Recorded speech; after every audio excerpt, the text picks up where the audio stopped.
नमस्कार, आप देख रहे हैं नवतेज टीवी। मैं आपके साथ अमीषा यादव। इस समय देश में एक मुद्दा गरमाया हुआ है और वो है वन नेशन वन इलेक्शन।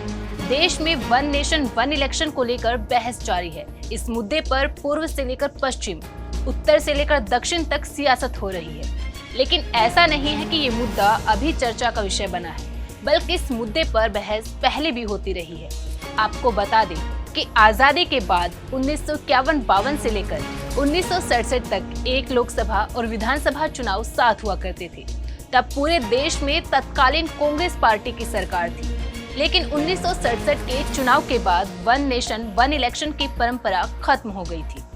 बहरहाल वन नेशन वन इलेक्शन चर्चा में क्यों है, आइए आपको बताते हैं। केंद्र सरकार ने 1 सितंबर 2023 को वन नेशन वन इलेक्शन के लिए कमेटी का गठन कर दिया, जिसकी कमांड पूर्व राष्ट्रपति रामनाथ कोविंद के हाथ में सौंपी। इसके अलावा कमेटी में विपक्ष के पूर्व नेता गुलाम नबी आजाद, केंद्रीय गृह मंत्री अमित शाह, फाइनेंस कमीशन के पूर्व चेयरमैन एन.के. सिंह, लोकसभा के पूर्व सेक्रेटरी जनरल सुभाष सिंह कश्यप, वरिष्ठ वकील हरीश साल्वे, पूर्व सीवीसी संजय कोठारी, कांग्रेस नेता अधीर रंजन चौधरी।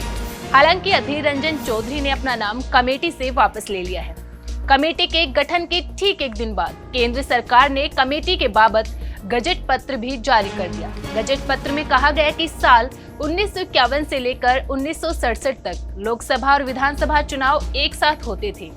लेकिन उसके बाद ये चक्कर टूट गया। गजट पत्र में लोक कमीशन की 170वीं रिपोर्ट का हवाला दिया गया है। रिपोर्ट कहती है कि हर साल चुनाव कराने की बजाय एक बार एक साथ ही विधायक और सांसद चुनाव होने चाहिए। वहीं विपक्षी गठबंधन इंडिया ने इस वन नेशन वन इलेक्शन पर एक साथ स्वर में विरोध जताया है। तमिलनाडु के सीएम एम.के. स्टालिन ने कहा कि वन नेशन वन इलेक्शन लोकतंत्र की नहीं बल्कि तानाशाही की रेसिपी है।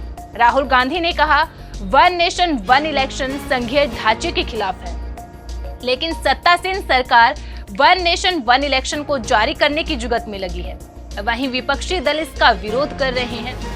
आपको बताते हैं कि अधीर रंजन चौधरी ने कमेटी से नाम क्यों वापस लिया।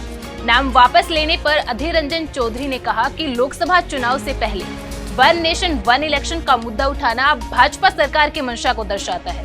वहीं केंद्र सरकार के एक और कदम से विपक्षी दलों की नींद उड़ी हुई है। केंद्र सरकार ने संसद का विशेष सत्र बुलाया है और इसके साथ ही एक कवायद तेज हो गई है कि कहीं सरकार इस सत्र में वन नेशन वन इलेक्शन पर बिल ला सकती है। आइए अब आपको वन नेशन वन इलेक्शन के फायदे और नुकसान के बारे में बताते हैं। साल 2018 में लोक कमीशन ने अपनी ड्राफ्ट रिपोर्ट जारी की थी, जिसमें कहा गया था कि एक साथ चुनाव कराने से पैसों की बचत होगी, सुरक्षा बलों और प्रशासनिक अमलों से बोझ कम होगा, सरकारी नीतियों का समय पर कार्यान्वयन हो सकेगा, प्रशासनिक मशीनरी चुनाव के बजाय विकास कार्यों में ज्यादा समय दे पाएगी। ये तो थे इस वन नेशन वन इलेक्शन के फायदे। अब हम आपको बताते हैं इनके नुकसान के बारे में। वन नेशन वन इलेक्शन से मतदाता राज्यों के चुनाव के लिए भी राष्ट्रीय मुद्दे पर मतदान करेंगे। इससे क्षेत्रीय पार्टियां हाशिए पर जा सकती है। चुनाव आयोग को बड़े पैमाने पर ईवीएम और वीवीपैट खरीदनी होगी। मशीनों के भंडारण में भी खर्चा होगा। अब बात करते हैं कि किस पार्टी को इससे फायदा होगा।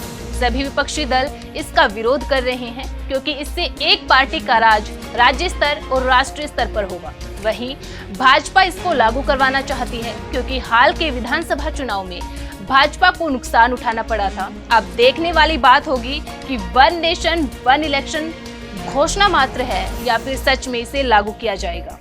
आप देखते रहिए नवतेज टीवी। देश और दुनिया की हर बड़ी खबर के लिए सब्सक्राइब करें नवतेज टीवी और पल पल के अपडेट्स के लिए बेल आइकन को दबाना ना भूलें, क्योंकि आपकी खबरों का भरोसेमंद साथी है नवतेज टीवी।